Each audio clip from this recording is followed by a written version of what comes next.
Okay. So in the last class, we had started with the structure and function of brain. ठीक है, CNS start किया था हमने. CNS का आपका पार्ट होता है ब्रेन है, स्पाइनल कॉर्ड. देन हमने ब्रेन के बारे में देखा. ठीक है, ब्रेन के जो पार्ट्स होते हैं यहाँ पे. ठीक है, सेरिब्रम एंड डायंसिफेलॉन, देन आपका मिड ब्रेन. ठीक है, ब्रेन स्टेम एंड आपका लास्ट में सेरिबेलम. ये सारे पार्ट्स हमने देखे थे और एक एक पार्ट्स को हमने डिफरेंट स्ट्रक्चर एंड फंक्शंस के साथ हमने स्टडी की थी. ठीक है, तो फर्स्ट जो सेरिब्रम वाला पार्ट था हमने स्टार्ट कर दिया, फिनिश कर दिया था. इसमें हमने देखा था कि उसका स्ट्रक्चर जो रहता है मतलब more than 100 billions of neurons का बना होता है. एंड जो उसमें जो रिजेस पाए जाते हैं ब्रेन में, सेरिब्रम में आपके. ठीक है, उन रिजेस को हम गायरस बोलते हैं. ठीक है, गैरी बोलते हैं. एंड जो फिशर्स होते हैं या ग्रूव्स होते हैं, गड्ढे होते हैं, उसको हम बोलते हैं सल्कस या सल्काई. ओके, देन ये एक्चुअल में क्या होता है, सेल बॉडीज होते हैं, है ना. ग्रे मैटर भी इसी को बोलते हैं. ठीक है, ग्रे कलर का दिखता है क्योंकि वहाँ पे कलेक्शन ऑफ सेल बॉडी होता है न्यूरॉन्स के. ठीक है, मतलब न्यूरॉन्स का ओरिएंटेशन जो रहता है, अलाइनमेंट जो रहता है, वो पेरीफेरी की तरफ रहता है. ठीक है, और इसकी वजह से क्या होता है, वहाँ पे सेल बॉडी जो रहता है, सेल बॉडी और उसके जो डेंड्रॉइड्स रहते हैं वो पेरीफेरी की तरफ रहता है. तो जितने एरिया में वो दिखता है उसको हम बोलते हैं आपका ग्रे मैटर, या फिर उसी को हम सेरिब्रल कॉर्टेक्स भी बोलते हैं. ठीक है, देन उसके बाद एक्सॉन वाला जो पार्ट है जो सेंटर की तरफ रहता है, उसको हम बोलते हैं आपका वाइट मैटर. ठीक है, क्योंकि वाइट कलर का स्ट्रक्चर दिखता है, वो एक्सॉन जो होते हैं वो. और फिर हमें सेरिब्रम के डिफरेंट एरियाज जो रहते हैं उसमें कौन कौन से फंक्शंस जो कंट्रोल करते हैं वो सारी चीज़ देखें. आपके जितने भी वॉलेंटरी कंट्रोल्स रहते हैं बॉडी के, है ना, जो ऐसी एक्टिविटीज़ जो आपके बॉडी में आप खुद से कंट्रोल करते हैं. ठीक है, अपनी इच्छा से, वो सारी एक्टिविटीज़ को आपका सेरिब्रल कॉर्टेक्स. ठीक है, हमने वाला डायग्राम दिखा था आपको, जहाँ से पता चलता है, मैंने बताया था.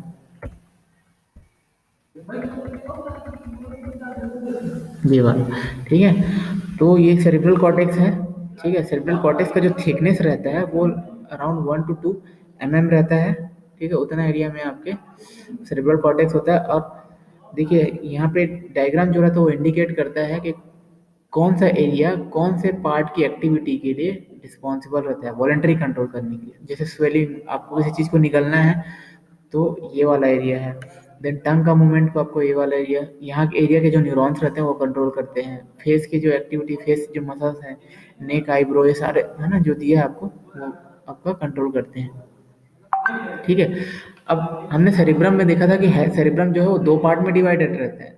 एक, है ना, हेमिस्फीयर में होते हैं, 2 हाफ पार्ट या फिर हेमिस्फीयर में डिवाइडेड होते हैं.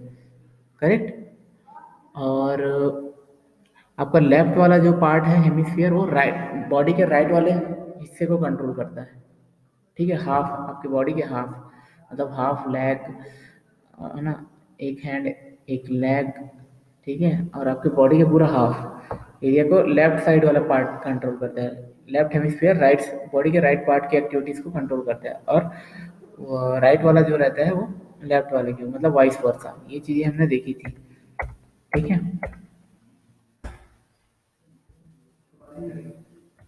सेरिब्रल कॉर्टेक्स के बारे में हमने देखा है कौन कौन सी एक्टिविटी होती है. जैसे से आप क्या करते हैं, एजेड होते जाते हैं.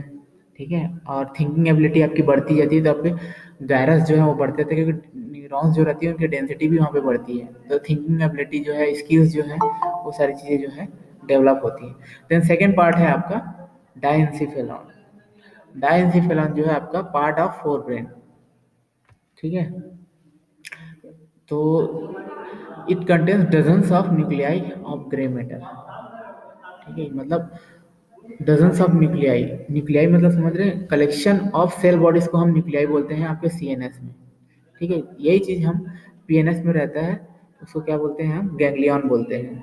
ठीक है, यह चीज़ मैंने आपको बताई थी. ठीक है, प्रीवियस लेक्चर्स में.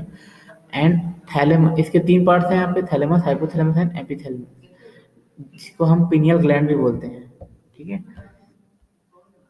एंड ये स्ट्रक्चर देखिए आप, ये आपका डायंसिफिलॉन का स्ट्रक्चर है, जिसका thalamus, hypothalamus and pituitary gland, है ना। पीनियल बॉडी जो है, ये पीनियल ग्लैंड जो है, ये तीनों चीज मिला के आपका क्या बनाते हैं, डायंसिफिलॉन, है। मतलब ये डायंसिफिलॉन के पार्ट्स हैं।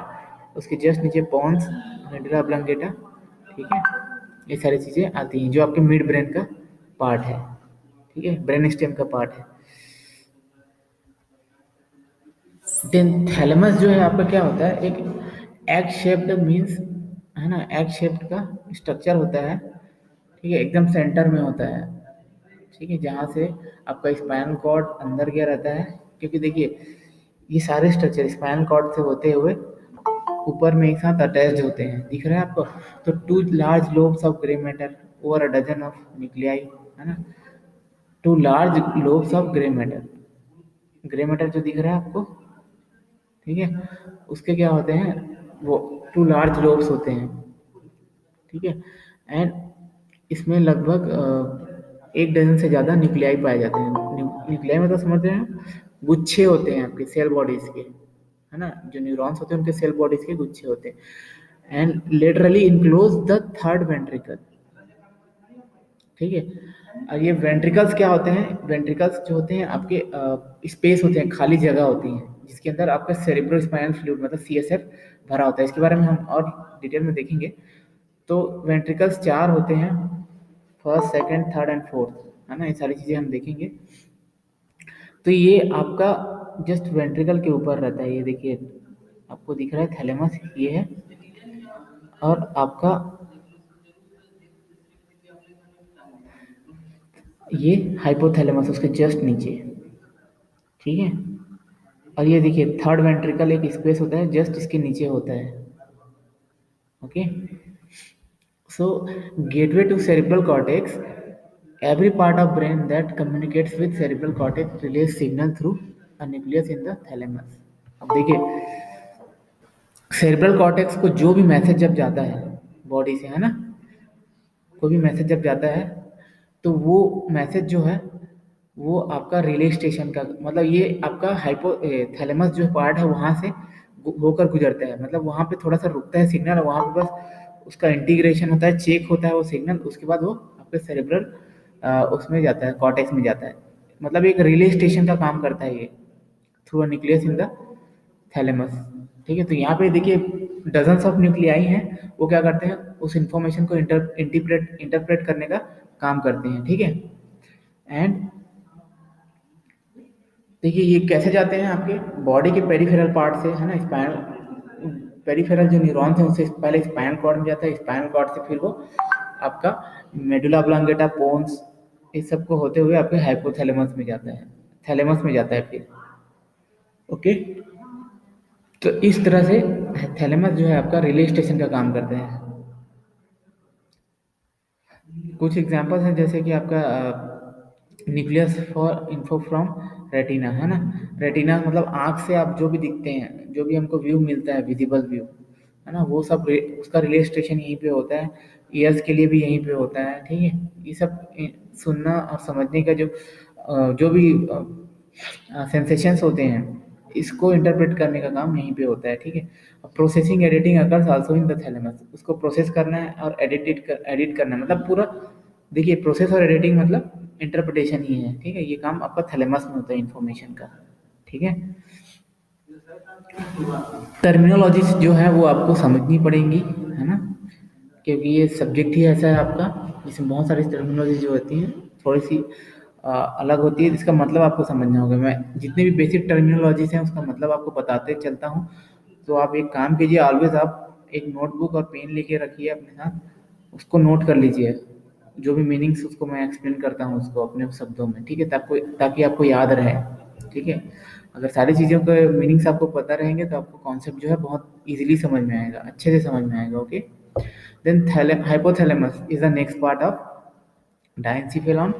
So forms inferolateral walls of third ventricle. Many named nuclei. देखिए ये आपका थर्ड वेंट्रिकल है, उसके जस्ट नीचे का जो वॉल है ना, नीचे का जो वॉल है उसको वो आपका हाइपोथैलेमस के कवरिंग से ही बना होता है, ठीक है।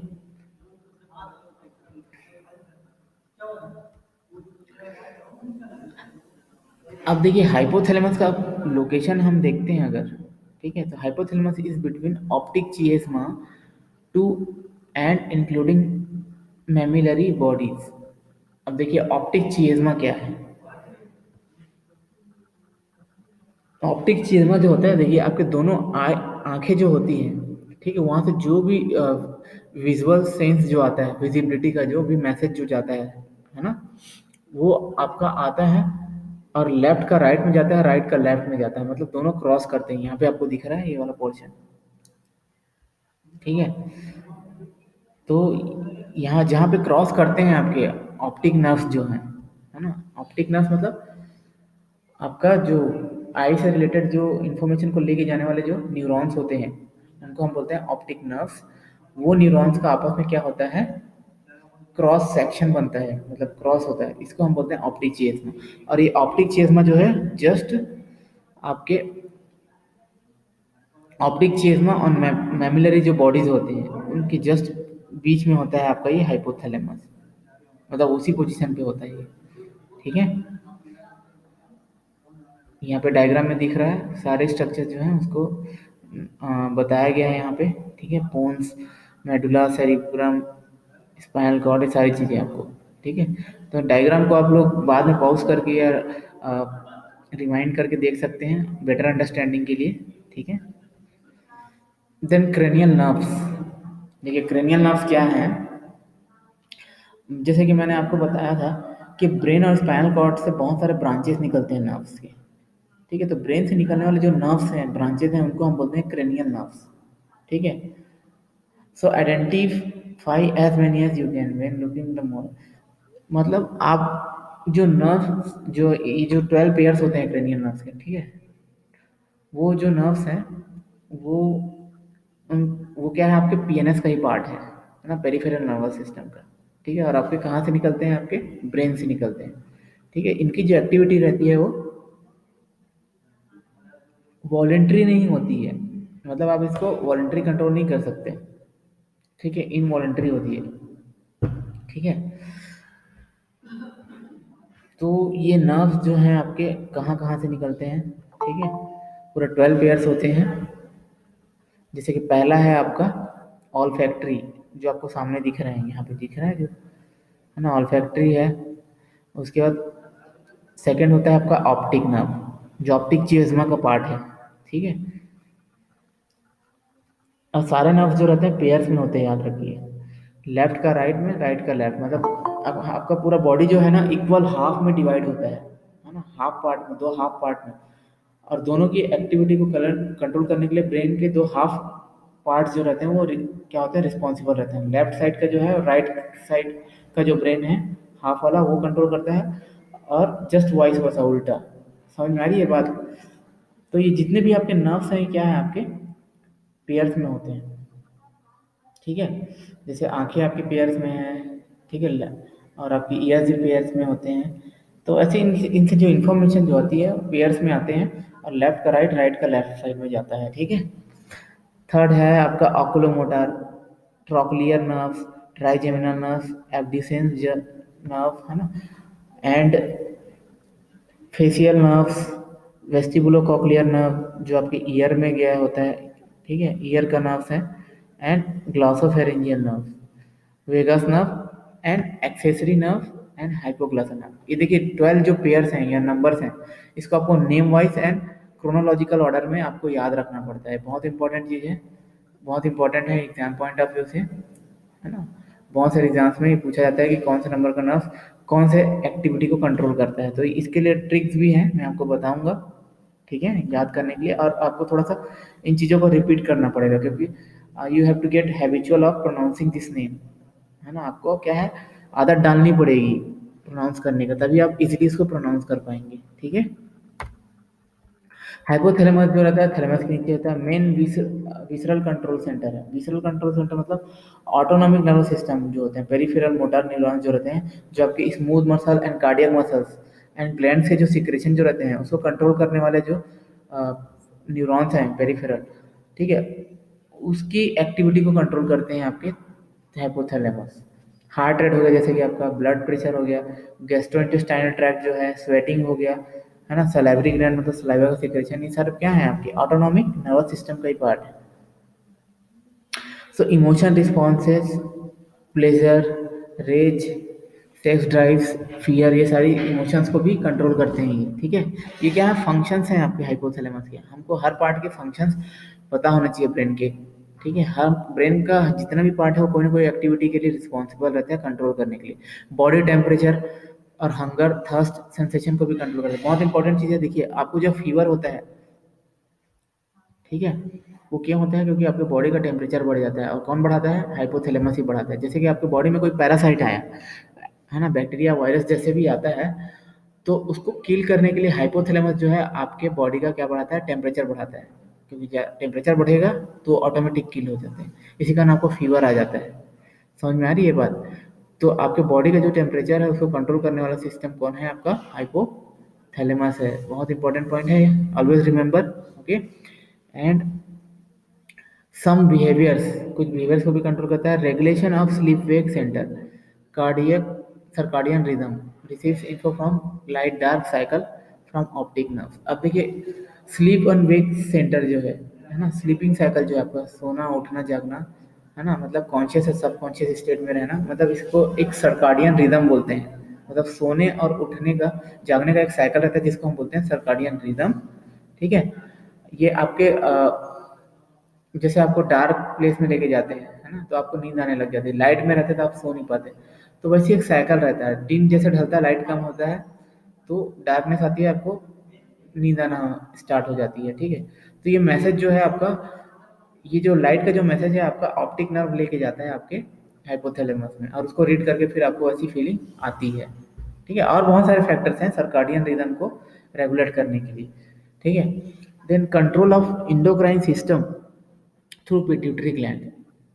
इंडोक्राइन सिस्टम मतलब समझ रहे हैं आप, जितने भी हार्मोन्स हैं आपके बॉडी में, थायराइड हार्मोन्स, ऑक्सीटोसिन, ठीक है, और थाइमस ग्रैंड से जो भी हार्मोन निकलते हैं, ये सारे हार्मोन्स को, ठीक है, एड्रेनलिन हो गया, ये सारे हार्मोन्स का सिक्रेशन को कंट्रोल करता है आपका ये pituitary gland, endocrine system through pituitary gland, है ना। पिट्यूटरी ग्लैंड देखिए हाइपोथैलेमस का ही पार्ट है, ठीक है। उसका क्या है, ग्रोथ है, एक ग्रोथ है, अलग स्ट्रक्चर दिखता है लेकिन वो पार्ट हाइपोथैलेमस की है। अब पिट्यूटरी ग्लैंड क्या है, आपका मास्टर ग्लैंड कहलाता है, आपको पता है। और हाइपोथैलेमस को मास्टर ऑफ मास्टर ग्लैंड बोलते हैं, क्यों, क्योंकि हाइपोथैलेमस जो है पिट्यूटरी ग्लैंड की सिक्रेशन को कंट्रोल करता है। अब पिट्यूटरी ग्लैंड क्यों है, आपके बॉडी के जितने भी ग्लैंड है उसके सिक्रेशन को कंट्रोल करता है, ठीक है। तो आपका हाइपोथैलेमस जो है पिट्यूटरी ग्लैंड का भी बॉस होता है, ठीक है। And involve with other side in information of memory, ठीक है। विद अदर साइड, कोई जगह पे आप जाते हैं तो उसकी जो मेमोरी रहती है उसको रिस्टोर करने का या उसकी इन्फॉर्मेशन को कलेक्ट करने का काम भी ये करता है, ठीक है। So these are the function of hypothalamus. देखिए मैं जस्ट बताया आपको हाइपोथैलेमस कैसे हार्मोन्स को कंट्रोल करता है, ठीक है। Control the endocrine system through pituitary gland. देखिए हाइपोथैलेमस जो है आपकी ये पिट्यूटरी ग्लैंड है। पिट्यूटरी ग्लैंड जो रहता है दो पी शेप्स में, है ना, दो राउंड स्फीयर्स होते हैं, ठीक है, एक मटर के दाने की तरह, ठीक है। और यहाँ से बहुत सारे क्या होते हैं आपके सिक्रेशन, जैसे थायराइड ग्लैंड है, एड्रिनल ग्लैंड है, गोनाड्स जो हैं आपके, टेस्टिकल्स हैं, ठीक है। इनसे जो हार्मोन सीक्रेट होते हैं, है ना, एड्रेनालिन हो गया, टेस्टोस्टेरोन हो गया, एंड थायराइड ग्लैंड से थायराइड हार्मोन है, ये सारे सिक्रेशन को कंट्रोल कौन करता है, आपका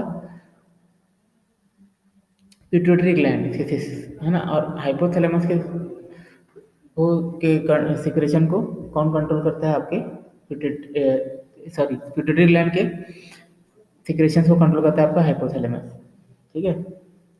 यहाँ से कोई हार्मोन सीक्रेट होता है, ठीक है, हाइपोथैलेमस से एक हार्मोन सीक्रेट होता है जो पिट्यूटरी ग्लैंड में जाता है, और वो हार्मोन फिर इसको इन अलग अलग जो ग्लैंड्स हैं, थायराइड ग्लैंड हो गया, एड्रेनल ग्लैंड हो गया, एंड गोनाड्स, यहाँ से अलग अलग हार्मोन सीक्रेट करने के लिए, उत्तेजित करने के लिए एक हार्मोन सीक्रेट करता है आपका पिट्यूटरी ग्लैंड। इसके बारे में जब एंडोक्राइन सिस्टम आप पढ़ेंगे तो डिटेल में समझेंगे इस चीज़ को, ठीक है। तो इस टाइप से कंट्रोल करता है, स्टिमुलेट करता है एंडोक्राइन ग्लैंड को सीक्रेट करने के लिए hormone.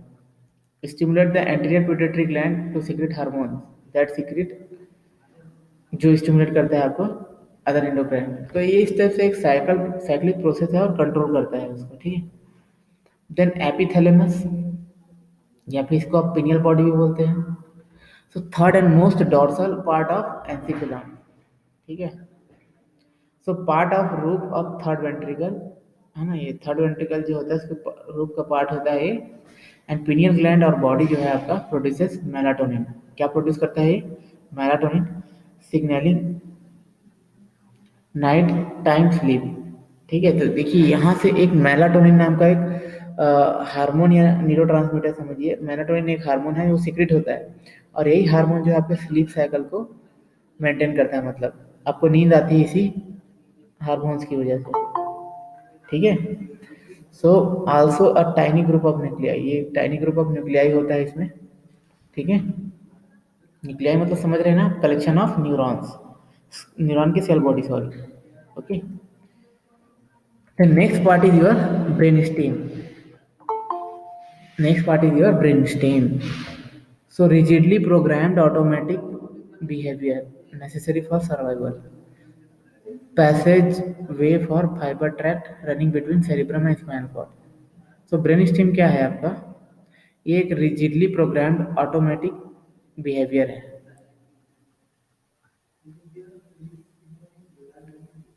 Rigidly programmed automatic behavior necessary for survival passageway. मतलब यहाँ से जो भी मैसेज जाता है, मतलब एक ऑटोनॉमिक नर्वस सिस्टम जो है ना, ऑटोनॉमिक एक्टिविटी जो है उसको कंट्रोल करने वाला एक सेंटर है ये। तो ये fibre tracts running between cerebrum and spinal cord. Fibres मतलब समझ रहे हैं आप? फाइबर ट्रैक्स मतलब हम बात कर रहे हैं एक्सॉन्स की, जो न्यूरॉन्स हैं उनके जो एक्सॉन्स हैं, जो आपके स्पाइनल कॉर्ड और सेरिब्रम, है ना, स्पाइनल कॉर्ड और सेरिब्रम, ये दोनों के बीच में जो बिछे होते हैं एक्सॉन्स के, जो फाइबर्स बिछे होते हैं, ठीक है, उस वो क्या है, ऑटोनॉमिक फाइबर्स होते हैं, ठीक है। जितने भी ऑटोनॉमिक एक्टिविटी के जो मैसेजेस हैं उनको ले जाने का काम करते हैं, ठीक है। तो उस ये वही चीज है, ब्रेन स्टेम जो है एक रिजिडली प्रोग्राम्ड ऑटोमेटिक बिहेवियर है, behaviour is necessary for survival passage वे, ठीक है। ऑटोमेटिक सर्वाइवल के लिए, है ना, मतलब आपके बॉडी को सर्वाइव करने के लिए जो ऑटोमेटिक एक्टिविटी जो चलती रहती है, ठीक है। और वो एक्टिविटी को कौन रेगुलेट करते हैं? आपके बहुत सारे फाइबर्स होते हैं, मतलब एक्सॉन्स न्यूक्लियस के जो आपके सेरिब्रम स्पाइनल कॉर्ड के बीच में क्या होते हैं, बने होते हैं। ये वही चीज है, उसको उनका जो कलेक्शन रहता है उसको हम बोलते हैं ना आपके ब्रेन स्टेम। तो ब्रेन स्टेम क्या चीज है?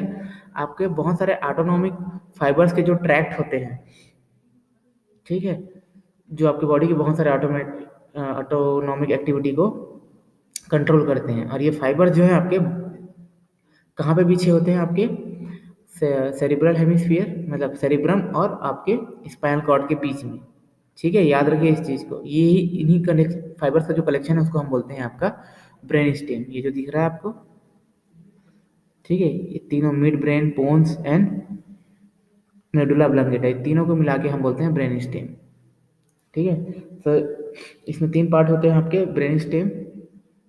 ये दिख भी रहा है स्ट्रक्चर आपको फाइबर्स की तरह, है ना, रेशे रेशे में दिख रहे हैं, ठीक है। ये तीनों स्ट्रक्चर जो होता है आपका ब्रेन स्टेम बनाते हैं।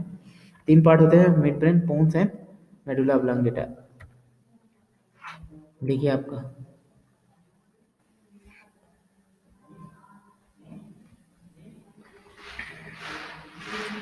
सो मिड ब्रेन जो है, ओके, ये आपका सेरिब्रल पेडिंकल, मतलब बहुत सारे पायरामिडल मोटर ट्रैक्ट्स होते हैं। मोटर ट्रैक्ट्स मतलब समझ रहे हैं? मोटर एक्टिविटी मतलब जो ब्रेन से कोई एक्टिविटी परफॉर्म करने वाला जो मैसेज को लेके जाते हैं, ठीक है, उनके ट्रैक्ट्स को वो वो होते हैं, ठीक है, आपके मिड ब्रेन में। मतलब मोटर एक्टिविटी के क्या होते हैं? एक्सॉन्स होते हैं, मोटर न्यूरॉन्स जो होते हैं, ठीक है, उनके क्या होते हैं? ऑटोनॉमिक मोटर मोटर न्यूरॉन्स जो होते हैं उनके एक्सॉन्स का कलेक्शन होता है ये आपका मिड ब्रेन, ठीक है।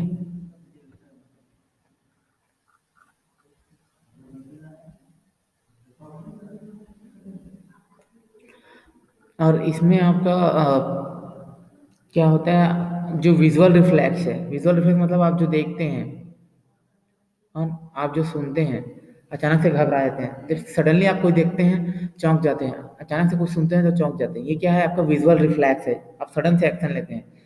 तो ये भी ऑटोनॉमिक एक्टिविटी का पार्ट है ये, ठीक है।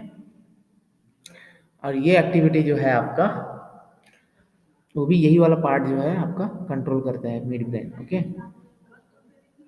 And periaqueductal grey, fight and flight, nausea with visceral pain, some cranial nerves nuclei.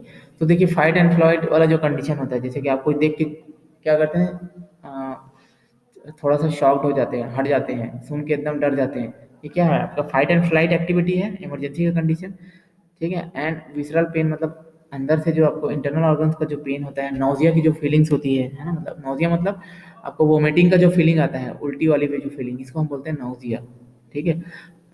तो ये सारी एक्टिविटी को कंट्रोल करने वाला सिस्टम होता है। And substantia nigra, substantia nigra जो है आपका डिजेनरेशन कॉजेज पार्किंसन, ये एरिया है, ठीक है, इसके बारे में हम आप अच्छे से पढ़ेंगे। सब्सटेंशिया निग्रा एक लोकेशन है, नाम दिया गया है, यहाँ के जो न्यूरॉन्स हैं वो बहुत इंपॉर्टेंट है। ये एक हार्मोन सीक्रेट करते हैं जिसको हम बोलते हैं डोपामीन, और इसका बहुत मूड रेगुलेशन और बॉडी की बहुत सारी एक्टिविटी को कंट्रोल करने के लिए रिस्पॉन्सिबल होते हैं। अगर इन न्यूरॉन्स का डिजेनरेशन हो जाता है तो पार्किंसन डिजीज होता है, इसके बारे में आप लोग पढ़ेंगे, बहुत सारे ड्रग्स आते हैं इसके लिए, ठीक है। देन पोन्स, ये मिडल सेरिब्रल पेडिंकल होते हैं, ठीक है। And also contain several cranial nerves and other nuclei, ये भी बहुत सारे cranial nerves and other nucleis को कंट्रोल करते हैं, ठीक है। And three cerebral peduncle, one to each of three part of brain stem.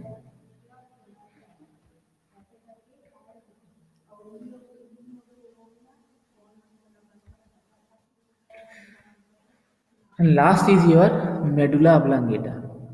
तो medulla oblongata is the most important structure, याद रखिए आपके मिड ब्रेन का। ये एक रिले स्टेशन का काम करता है, sensory information to cerebral cortex and cerebellum. देखिए सेरिबेलम एंड सेरिब्रम है ना, जो लास्ट पार्ट था आपका सेरिबेलम एंड सेरिब्रम, मतलब सेरिब्रल कॉर्टेक्स है ना आपका, ये दोनों के बीच में सेंसरी इंफॉर्मेशन की बात कर रहे हैं, ठीक है। किसकी बात कर रहे हैं, सेंसरी इंफॉर्मेशन, सेंसेस की बात कर रहे हैं। वो इंफॉर्मेशन को जब जाती है तो उसके लिए एक रिले स्टेशन का काम करती है, contains many cranial nerves and other nuclei, ये भी बहुत सारे क्रेनियल नर्व्स का बना होता है, और न्यूक्लियाइज होते हैं मतलब कलेक्शन ऑफ न्यूरॉन्स होते हैं, न्यूरॉन के सेल बॉडीज होते हैं। एंड ऑटोनॉमिक सेंटर जो होते हैं, जो आपके heart rate, respiratory rhythm, blood pressure and involuntary centre of vomiting and swelling. देखिए बहुत इंपॉर्टेंट पार्ट है, ध्यान से सुनिए, इसको नोट कर लीजिए कि आपका मेडुला ऑब्लंगेटा है, ये ऑटोनॉमिक सेंटर होता है, मतलब आपकी हार्ट की एक्टिविटी जो ऑटोनॉमिक एक्टिविटी है, आपकी रेस्पिरेटरी एक्टिविटी जो ऑटोनॉमिक एक्टिविटी है, ब्लड प्रेशर जो है आपका ऑटोनॉमिक है, और बहुत सारे वोमिटिंग हो गया, स्वेलिंग हो गया, ये सब रिफ्लेक्स जो होते हैं आपको, है ना, ये सारे के सारे एक्टिविटी का कंट्रोल रूम होता है आपका मेडुला ऑब्लंगेटा, ठीक है। इसमें भी बहुत सारे क्या पाए जाते हैं, पिरामिड्स एंड पिरामिडल डेक्यूसेशंस पाए जाते हैं। ये दोनों टर्म्स को मैं आपको बताऊंगा जब हम डिटेल में देखेंगे, ठीक है। और इसको, तो पिरामिडल क्या होता है, एक कार्टिको स्पाइनल ट्रैक्ट होते हैं, कार्टिको स्पाइनल ट्रैक्ट मतलब देखिए, कार्टिको मतलब हो गया आपका कॉर्टेक्स, मतलब सेरिब्रल कॉर्टेक्स से बना है आपका कार्टिको वर्ड, और स्पाइन मतलब स्पाइनल कॉर्ड, तो स्पाइनल कॉर्ड और आपका सेरिब्रल कॉर्टेक्स जो है, ठीक है, इनके बीच में जो ट्रैक्ट्स होते हैं, ट्रैक्ट्स मतलब मैंने क्या बताया था आपको, एक्सॉन्स का कलेक्शन, है ना, एक्सॉन पार्ट जो गया रहता है उसको हम बोलते हैं pyramid, pyramids, okay. Are the motor tract, और ये एक्चुअल में पिरामिड्स क्या होते हैं, मोटर ट्रैक्ट होते हैं, किस चीज के, विच cross over in the decussation, ठीक है, पिरामिडल डेक्यूसेशन, ठीक है। तो ये जो होते हैं ऑटोनॉमिक फाइबर जो रहते हैं आपस में एक जगह क्रॉस करते हैं, यहाँ पे मेडुला ऑब्लंगेटा के पास, मतलब लेफ्ट लेफ्ट जो राइट ब्रेन से आ रहा है, राइट कॉर्टेक्स से आ रहा है, सेरिब्रल कॉर्टेक्स से आ रहा है, वो लेफ्ट साइड में जाता है, और जो लेफ्ट साइड से जो आ रहा है ब्रेन के, है ना, हेमिस्फीयर से, वो राइट साइड में जाता है। तो जब दोनों आपस में क्रॉस करते हैं तो वहाँ पे क्या बनता है, क्रॉस बनता है।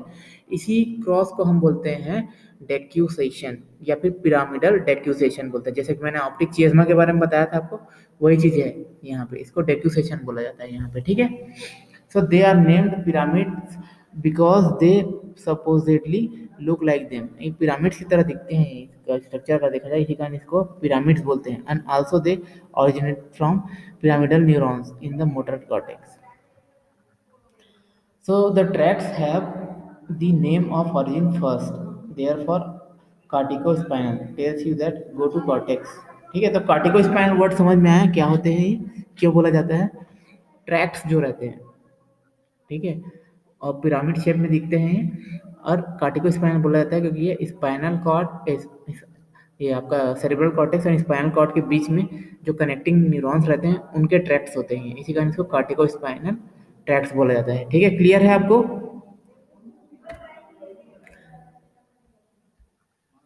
अब ये सब स्ट्रक्चर्स हैं डिफरेंट डिफरेंट स्लाइड्स में आपको और अंडरस्टैंडिंग के लिए, ठीक है। सो आप इसको बार बार प्रैक्टिस करेंगे, देखेंगे अलग अलग डायरेक्शन से, अलग अलग पोजीशन से, तो आपको बहुत सारे स्ट्रक्चर्स जो हैं वो आपको पता चलेगा। इवन दो बहुत सारे और कॉम्प्लेक्स स्ट्रक्चर्स होते हैं ब्रेन में, ठीक है, जिसके ऊपर अभी भी स्टडी चल रही है और बहुत सारे बिहेवियर को कंट्रोल करते हैं, ठीक है। तो जस्ट कोशिश कीजिए कि जितने ज़्यादा से ज़्यादा होगी स्ट्रक्चर को आप रिमेंबर कर सकें, है ना, रिमाइंड कर सकें, है ना। तो आप इसको बार बार रिवाइज कीजिए, तो आपको क्या है, हैबिट हो जाएगी प्रोनाउंस करने का और लोकेशन और उसकी एक्टिविटी या फंक्शन को याद रखने का, ठीक है।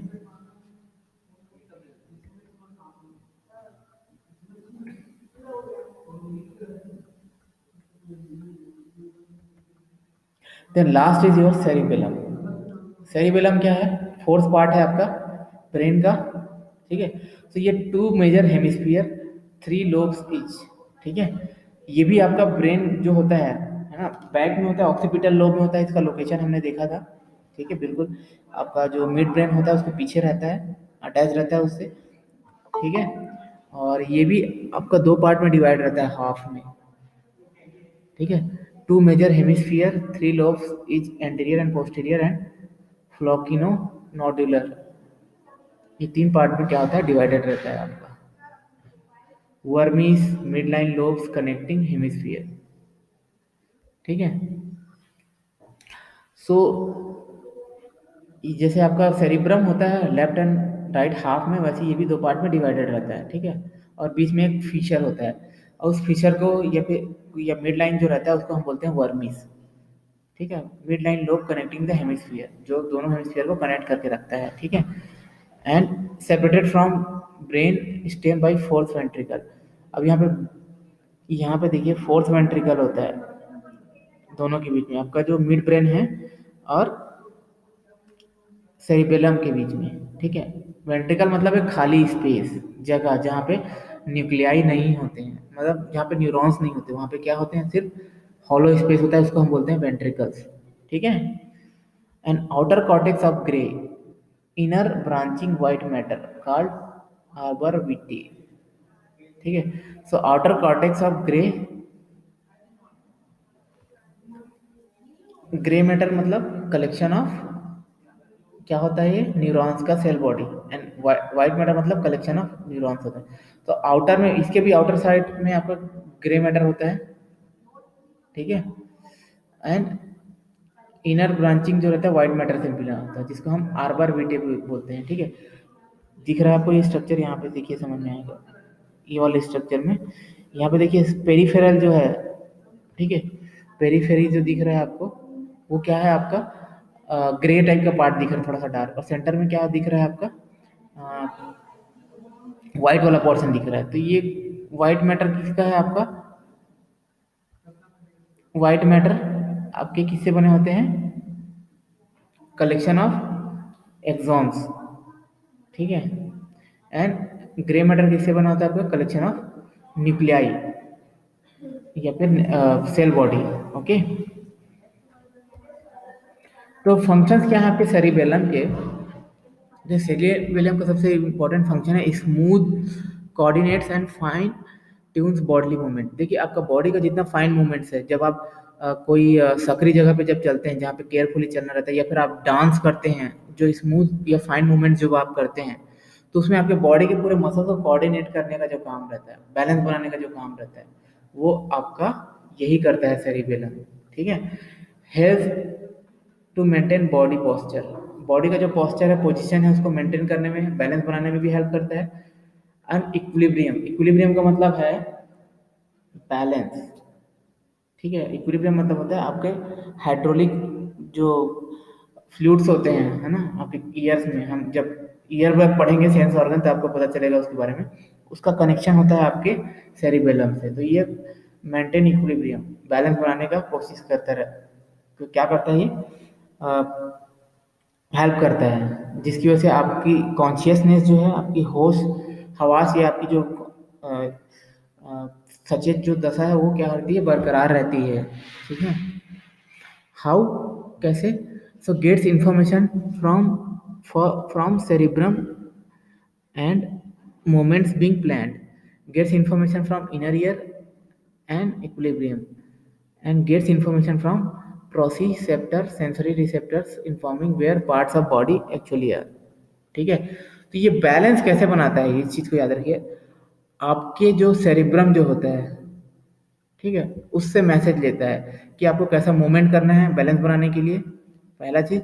दूसरा चीज, आपके इनर जो ईयर रहता है, जहाँ पे आपका फ्लूइड भरा होता है, जो आपको बैलेंस में हेल्प करता है। इस चीज को थोड़ा सा ज़्यादा ध्यान मत दीजिए, इतना याद रखिए कि आपके बॉडी में जो बैलेंस होता है, ठीक है, आपको जो फैंटनेस फीलिंग होता है, या फिर क्या बोलते हैं, आपको मोशन सिकनेस जो फीलिंग होती है, चक्कर जो आते हैं आपको, है ना, जिसको आप बोलते हैं मूर्छा जो वाली फीलिंग जो रहती है, ठीक है, ये फीलिंग जो आती है आपके आपके जो वो लिक्विड जो भरा रहता है कान के अंदर, है ना, उसका इम्बैलेंस होने की वजह से आती है। ठीक है। ये आपको ये इस चीज़ का सबसे अच्छा प्रैक्टिकल एग्जाम्पल मैं बताता हूँ। आप एक जगह खड़े होकर अचानक से जल्दी जल्दी घूमना, जब आप राउंड मारते हैं, है ना, अपने ही एक्सिस पे रह के, या फिर आप कई लोग देखना बस में चलते चलते, है ना, कई लोग को मोशन सिकनेस की प्रॉब्लम होती है, या फिर कार में ट्रैवलिंग करते हुए, या फिर आप बड़े बड़े झूलों में जब झूलते हैं तो आपको चक्कर आने लग जाते हैं। ऐसा होता है, क्यों होता है, क्योंकि कान में जो भरा रहता है लिक्विड, उसमें इम्बैलेंस हो जाता है। मतलब आपका बॉडी का जो मूवमेंट होता है, ठीक है, आपका जो बॉडी का मूवमेंट होता है, उसके हिसाब से आपका देखिए, आप जब कोई मूवमेंट करते हैं तो आपका बॉडी का विजन भी चेंज होता है ना, क्या दृश्य आप जो देख रहे हैं वो बदलते रहता है। ठीक है। और आपका पोजीशन भी बदलता है। तो आपका जो देख रहे हैं, जो फील कर रहे हैं, या जिस पोजीशन पे हैं आप बॉडी का, वो उसको रियलाइज करना, उसका कंडीशन को समझना आपके सेरिब्रम के लिए बहुत जरूरी है। और ये कंडीशन जो है तुरंत होना चाहिए। अब जैसे आप बहुत स्पीड चलते हैं, जल्दी जल्दी जब चेंज होता है आपका मूवमेंट, ठीक है, तो उस कंडीशन में मैसेज जो है जल्दी जल्दी पास होना चाहिए। मतलब सेरिब्रम को समझना पड़ता है कि आपका बॉडी का कंडीशन क्या है, अभी कौन सी स्थिति में है आप करके। और इस चीज को जब वो नहीं समझ पाता है, ठीक है, तब आपको फिर इम्बैलेंस हो जाता है, और इम्बैलेंस होने की वजह से फिर आपको नौजिया या फिर वॉमिटिंग वाली फीलिंग आती है। ठीक है। इतना समझ लीजिए, जब हम ईयर का फिजियोलॉजी पढ़ेंगे, एनाटॉमी एंड फिजियोलॉजी, तो और अच्छे से समझ में आएगा चीज। ठीक है। तो ये ईयर का जो इन्फॉर्मेशन है, वो आपका सेरिबेलम में जाता है, और सेरिब्रम उसको क्या करता है, इंटरप्रेट करता है, री इंटरप्रेट करता है, उसके बाद सेरिब्रम तक भेजता है। ठीक है। अब प्रोसिसेप्टर्स मतलब आपके जो जॉइंट्स हैं या फिर मसल हैं, वहां पे ना कुछ रिसेप्टर्स होते हैं, जिसको हम बोलते हैं प्रोसिसेप्टर्स, जो आपके बॉडी का जो पोस्चर है या बैलेंस है ना, उसका सेंसेशन को लेके जाते हैं सेरिब्रम तक। बॉडी का बॉडी एक्चुअल में कैसा है, खड़े हैं कि बैठे हैं, लेटे हैं, है ना, ये सारी जो फीलिंग्स हैं उसको लेके जाते हैं, जिसको हम बोलते हैं प्रोसिसेप्टर्स। और इसका फीलिंग्स भी आपका सेरिब्रम तक जाता है। तो ये 3 कंडीशंस होते हैं आपके बैलेंस के लिए, इनको मेंटेन करता है आपका सेरिबेलम। ठीक है। तो बहुत इंपॉर्टेंट है। और फीडबैक करता है, फीडबैक मैकेनिज्म भी देता है ये एडजस्टमेंट के लिए। ठीक है, कि आपको ऐसा कंडीशन है तो ये फीडबैक मैकेनिज्म देता है आपके किसको, सेरिब्रम को, आपके बॉडी को ऐसा मूवमेंट कीजिए बैलेंस बनाने के लिए करके। ठीक है। सो और सम रोल इन कॉग्निशन। अब कॉग्निशन मतलब आपकी जो सचेत अवस्था है, चीज़ों को समझने का या भांपने की जो एबिलिटी होती है, उसको हम बोलते हैं कॉग्निशन। ठीक है। तो इसमें भी आपका हेल्प करता है ये सेरिबेलम। ओके। एंड जब उसको डैमेज हो जाता है, किसको, सेरेब्रम के कोई न्यूरॉन्स हैं उसको डैमेज हो गया, या फिर इस हिस्सा, आपके मस्तिष्क के इस हिस्से को जब नुकसान पहुंचती है, ठीक है, तो अटैक्सिया मतलब लैक ऑफ मोमेंट, इनकोऑर्डिनेशन मतलब बैलेंस नहीं रहता बॉडी में, एंड वाइड बेस्ड गैट मतलब आपकी चाल जो है टेढ़ी मेढ़ी होती है। गैट मतलब होता है आपका चलने का ढंग, GAIT गैट मतलब आपका चलने का ढंग होता है। वो क्या होता है, बहुत फूहड़ हो जाता है, मतलब बहुत ही भद्दा हो जाता है, ठीक है। एंड ओवर शूटिंग, प्रोसेसेप्शन प्रॉब्लम्स, ये सारे कंडीशंस होते हैं आपके सेरिबेलम को डैमेज होने की वजह से, ठीक है। समझ में आया? तो ये सारे फंक्शंस हो गए आपके CNS के, मतलब ब्रेन के, ठीक है। होपफुली आप लोगों को कुछ समझ में आया होगा, ठीक है। आप लोग फिर से पढ़िए अच्छे से, तो और अच्छे से समझ में आएगा आपको, ठीक है। एंड विल डिस्कस विल, इसके बारे में जो भी डिस्कशन है हम करते रहेंगे आगे, अगर कोई डाउट्स रहेगा, क्योंकि और भी बहुत सारे फंक्शंस आएंगे, सेंस ऑर्गन्स के बारे में पढ़ेंगे जब, तो और अच्छे से क्लियर होगा ये सारे जो कॉन्सेप्ट्स हैं वो, ठीक है। सो इसी के साथ हम आज का जो क्लास है उसको डिसमिस करते हैं यहीं पे, ठीक है। मिलते हैं नेक्स्ट क्लास में।